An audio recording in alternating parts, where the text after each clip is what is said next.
Dan Glomski joining us from the Edgerton Explorit Center in Aurora to talk a little Super Science Saturday. This is a whole series of programs. Starts this Saturday, doesn't it? Exactly, and we do one of these per month, and this Saturday we're going to try to tag some Monarch Butterflies. And when we talk about the Edgerton Explorit Center, it is so hands-on, isn't it? For people who aren't familiar with the facility, kind of tell us what it's all about. You hit the nail right on the head, Chris. This is Hands-On Science. Our namesake, Dr. Edgerton, the developer of the strobe flash, was big into hands-on science, especially for kids. And so if you go into the center, we've got over 40 hands-on science exhibits, puzzles, games, toys for kids to play with, kids of all ages. Yes, it's amazing how, grandparents say, well, I thought this was just for kids, and here I spent several hours having a good time learning science. From 4 to 104 is what they would say, I guess, exactly, right? yes. And so this Saturday, we're going to talk Monarch Butterflies, and it's fascinating with the butterflies because of their migration patterns, right? Exactly. This is one of the very few insects that migrates, that is, does a two-way migration, not only just goes one place, but also comes back.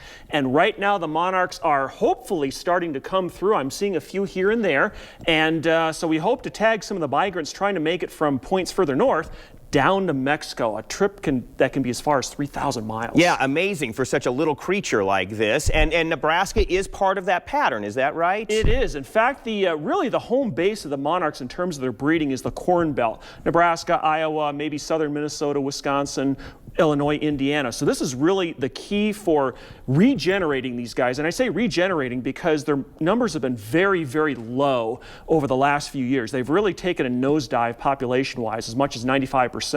So we're trying to get people, part of the program is trying to inform people on how to bring the monarch numbers back. Yeah, is that a concern environmentally? Obviously, I guess it would be, right? Absolutely, because butterflies like the monarchs are pollinators, and so there's a whole spectrum of interest in pollinators in general because, okay, if the monarchs disappear, we'd miss a great spectacle, but the bees, we would feel those. Yeah, population down on those also. Exactly. So the monarchs are kind of the canary in the coal mine in terms of declines in pollinators in general. So the point Saturday is to appreciate what these wonderful, beautiful creatures do as well, and to sort of get the sense of that migration going on. Absolutely, and also to do some citizen science because the tagging program does help scientists track how these butterflies get down to Mexico. These butterflies have never done it before. Every generation, it's the first time they've ever done it, and it's still kind of a mystery as to how they find their way to these few patches of forest down to Mexico. Yeah, let's talk about the program. It is Saturday, 1:30 to 3:30 at the Edgerton Explorit Center. Again, as we said, hands-on going on, $6.25, and really perfect for the whole family, isn't it? Absolutely, because not only do you get the program, you also get the zone, our